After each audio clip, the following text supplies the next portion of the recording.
Welcome back, everybody. Thanks for joining me. It is Thursday, and we are live, mostly because I didn't know what to do with myself.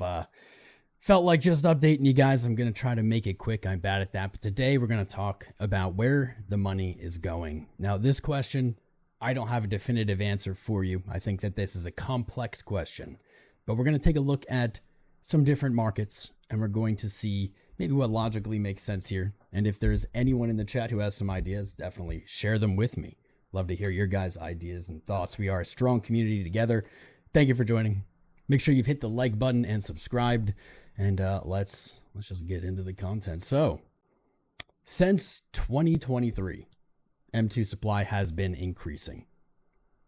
It has not exceeded the previous, let's call it, cycle, 2021's all-time high, but we are approaching it slowly, and I think reasonably we'll look to break that high maybe by the end of this year, something like that. I just want to start with this. It's a good place to kind of refresh, reset, and get a more zoomed out concept. Now, money supply doesn't exactly mirror markets. For instance, right here was essentially the bottom of the previous bear market. So you can see that perhaps markets lag behind M2. It wasn't a bear market as soon as it started turning over. And in fact, the tops had largely been in by the time M2 did. So there is some disconnection there. They don't perfectly follow each other.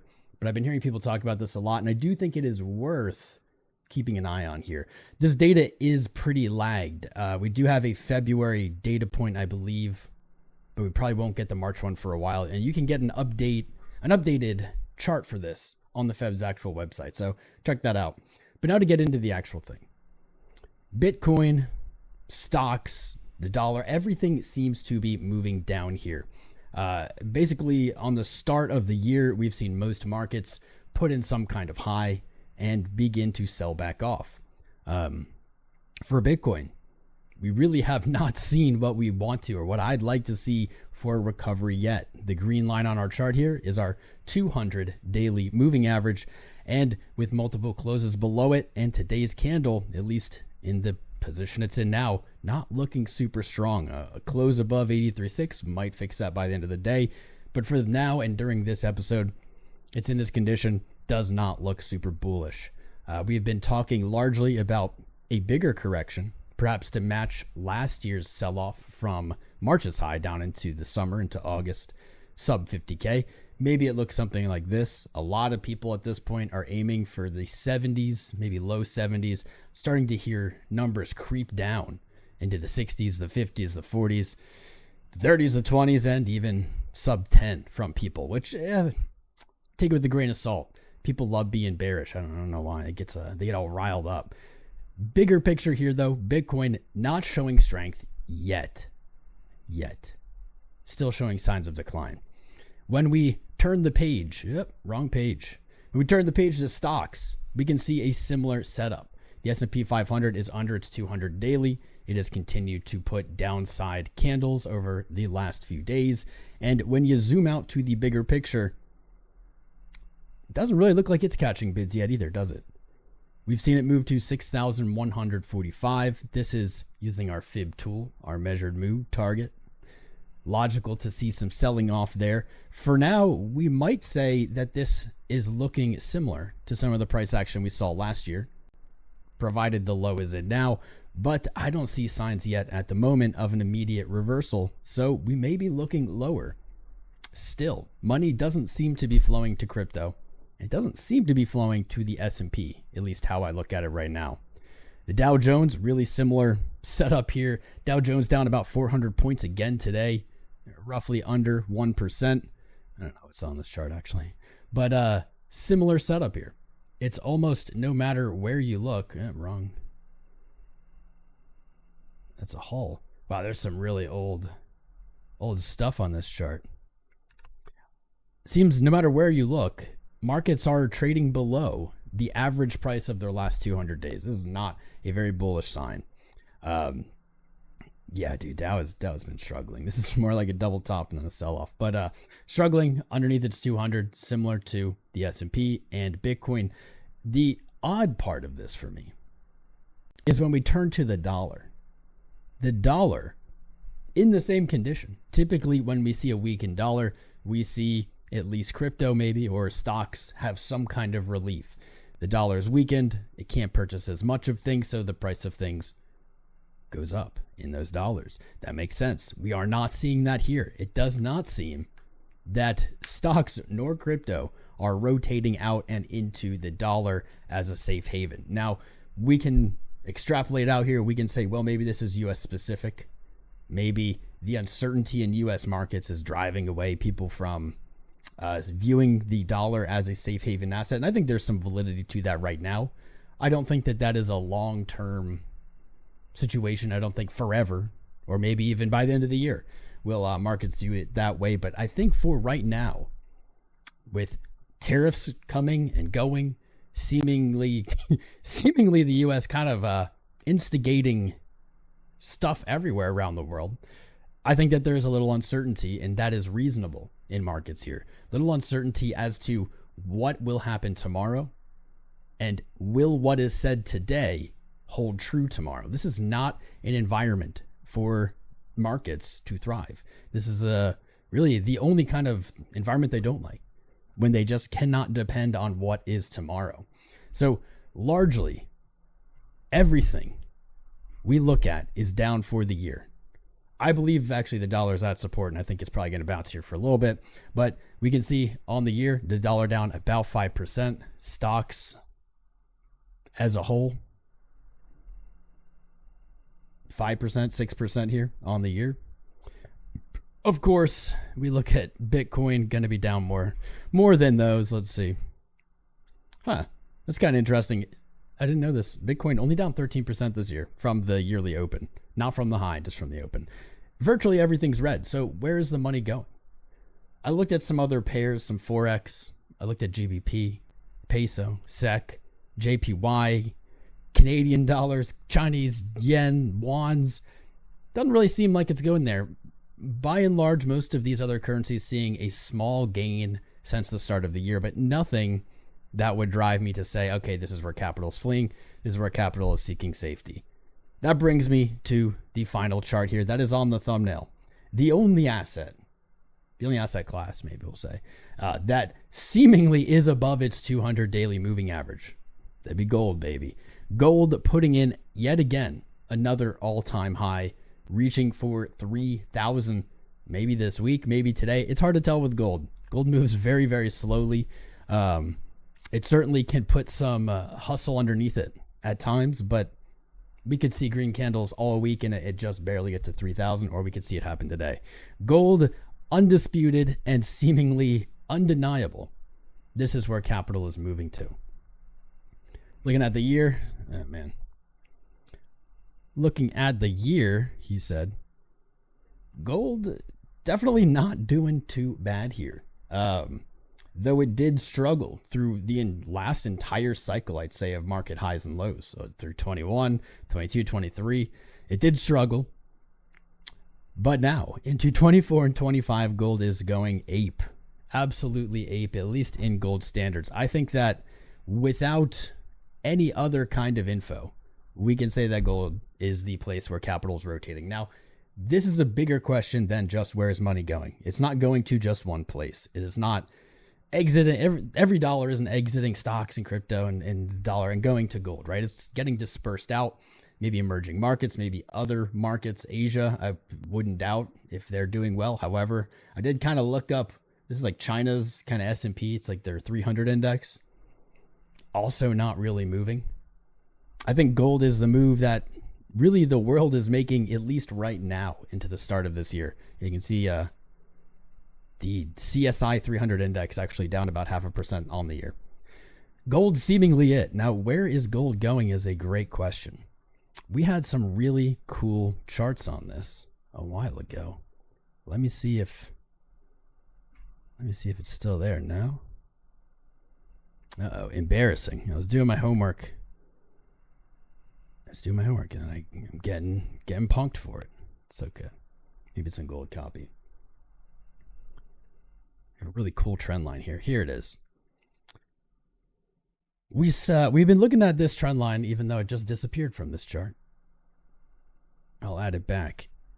You've been looking at this trend line on gold, and we saw it break. I think it was last year. Since that break, actually, you know what? I will not speak while I do this. Let me place this. I'm bad at multitasking sometimes. There we go. Here we are. We have a trend that started in 1980 for gold. From its all-time high in 1980 all the way over to 2010 or 2009. This descending high trend interacted with price only recently in the last year. We watched this break on this stream live. Let me see. It was all the way back in October. Things were very hot. We watched this break, and basically we had two outcomes here. Gold was going to reject from this, retrace, maybe make another run at it over time, or the more spicy path, which gold seemingly has taken. Gold has broken this trend, and while we haven't gotten a clean back test, which may be a buying opportunity if it comes, we have completely escaped this trend line.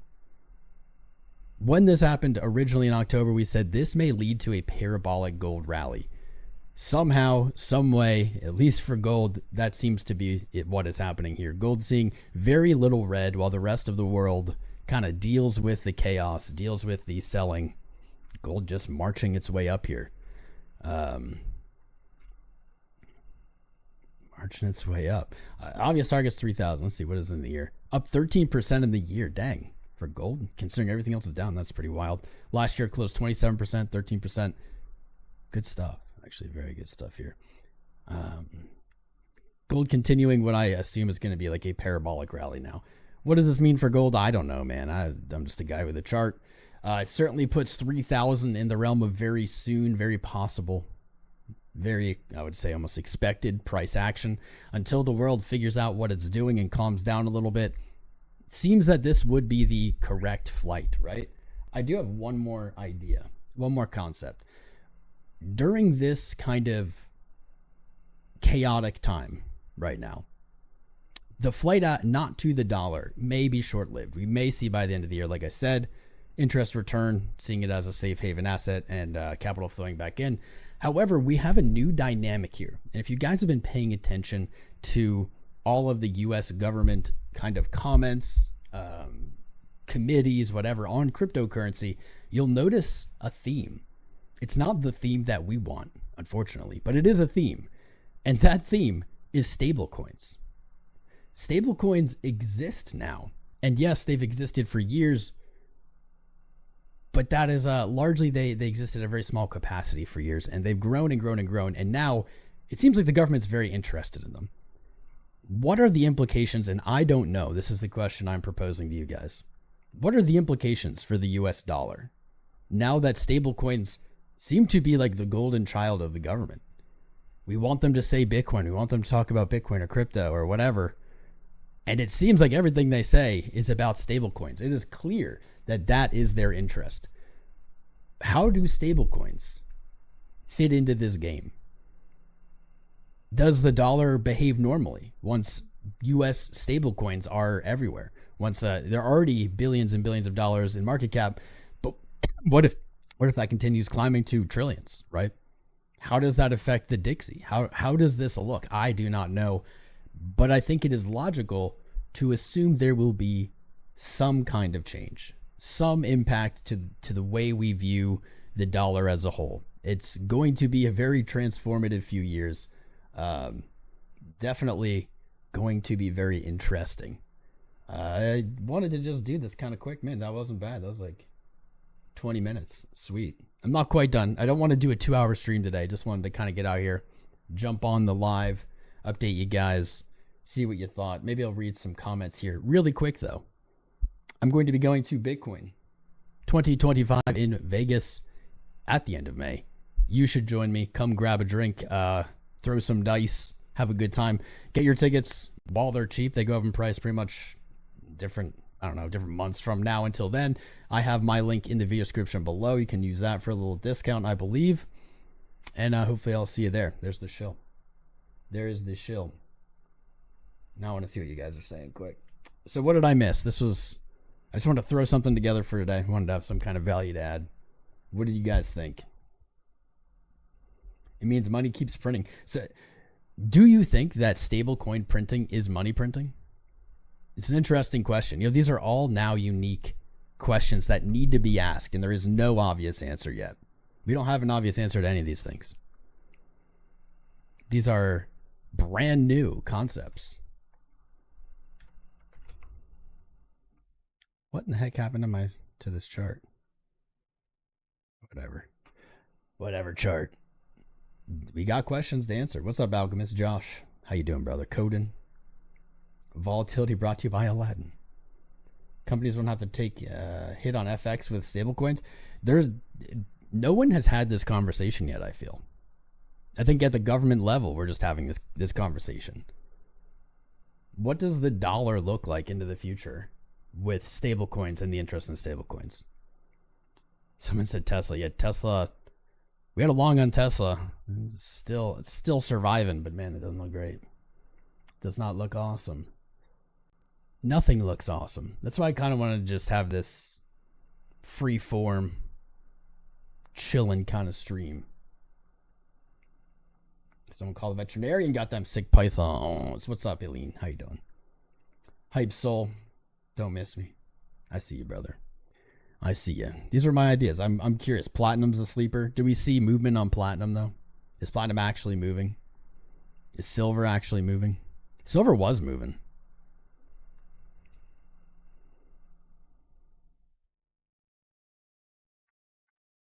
Platinum. I mean, I'll look at platinum, but like, I'm looking for charts that are green right now. What is green? Oh, this is upside down. Silver is green. Silver is a little green here. I don't know if I want to say capital is really rotating to it. Certainly over the last, almost 10 years, silver has really been putting in a bottom. I fully expect silver to go nuts at some point, especially if gold continues. But silver still kind of hanging out near October's high. We just looked at gold. Gold way up, way above that in price discovery. I wouldn't fade this. I definitely would not sell silver here. This is looking very strong. But until you break your high, man, I mean, we got to see some upside action on silver to say that it is definitively where at least some capital is rotating. What's platinum?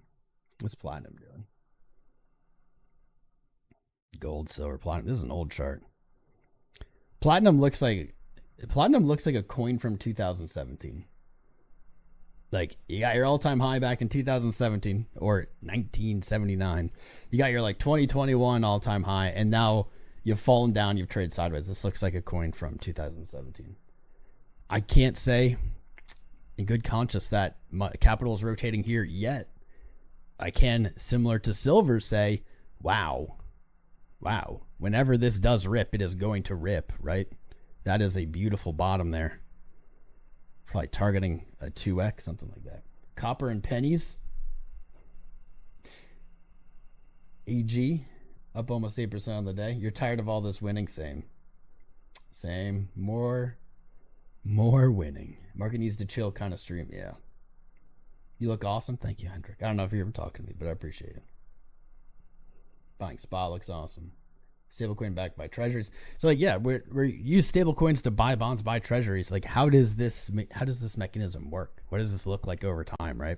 Is that really just like the dollar backing the dollar? Would that mean there won't be any impact? Does that, like, will it be more bullish for the dollar, less bullish for the dollar? I have no idea. I have not a clue. What I do know is I got all my points out. It's Thursday. We're going to be live again tomorrow. No matter what, we'll be live again tomorrow, as we always are on Friday. Nice. We just broke 158,000 subscribers. That's good stuff. What is there tomorrow? I don't think I have a stream scheduled. We have Chirpow on Wednesday next week. Tomorrow is just a normal Friday, right? Is it a holiday maybe? I think it's a holiday. Yeah, I'm going to keep this short and sweet. I didn't want to do 2 hours. We'll do 2 hours tomorrow. We'll look at all the DGen charts. Your update on all your alts that you're looking at, XRP, Solana, ADA, etc. They all are really just where they were. They're all kind of looking like Bitcoin, not so hot right now. But that will change eventually. Come hell or high water, that'll change. I think that's what we're going to do. We're going to wrap it up. I will catch you tomorrow, 1 p.m., let's say noon tomorrow. Join the Discord, discord.gg/TomCrown. Keep up with our live streams. go to joincrowncrypto.com. Check out our newest premium group full of exclusive streams, trade setups, trade signals, educational content, and more. And more. You won't regret it. Yeah, I'll catch you cats on Friday.